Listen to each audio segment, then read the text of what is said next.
politique 2012, comme chaque jour avec Christophe Jacubizine. Christophe, bonjour. Bonjour Christophe, bonjour à tous. Après le Parti Socialiste, voici les Verts. Guy Mollet, dans les années 50, c'est vous qui me le rappeliez tout à l'heure, disait qu'on avait la droite la plus bête du monde. On pourrait aussi dire aujourd'hui qu'on a la gauche la plus bête du monde. Bah oui, c'est possible. Après, effectivement, le socialiste qui renoue avec la guerre des éléphants, on en a beaucoup parlé. C'est au tour des écologistes de sombrer dans les guerres d'appareils. Alors, on croyait pourtant que la grande famille des Verts et d'Europe Écologie était enfin rassemblée. Oui, c'était il y a un mois, le congrès fondateur à Lyon.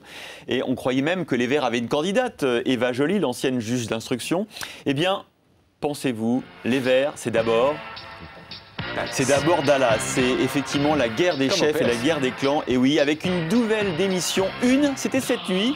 Alors, c'est pas une personnalité très connue des Français, mais c'est un des rouages essentiels de la machine Europe Écologie. C'est Jean-Paul Besset, qui est un proche de Nicolas Hulot, tout à fait. Et voilà ce qu'il dit dans la lettre qu'il a envoyée à Cécile Duflot. Il décrit un climat de guerre froide, que les masques tombent, que les couteaux sortent s'ils doivent sortir, qu'Europe et Écologie, les Verts, échappe à ce climat délétère. Mais c'est la guerre, la guérilla. Que se passe-t-il chez les Verts? Alors, la guerre des chefs, encore et toujours. La guerre des chefs a commencé par Daniel Cohn-Bendit. Lui, c'est clair, il vote déjà Dominique Strauss-Kahn. C'est ce qu'il a dit ce week-end. Ni Aubry, ni Ségolène Royal, mais DSK.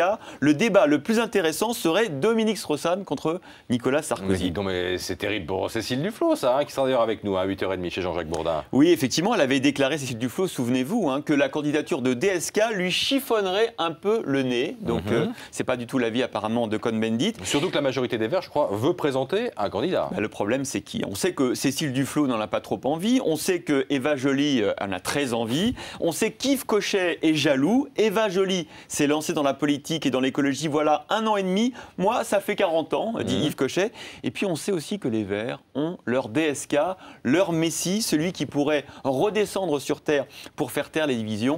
C'est Nicolas Hulot. Vous voyez, ça fait beaucoup de monde au portillon. Mais est-ce qu'il veut y aller, lui, comme Dominique Strauss-Kahn? Rien n'est moins sûr. C'est la même chose, on ne sait pas. Il se fait désirer, voilà. Merci beaucoup, Christophe, et évidemment, à demain.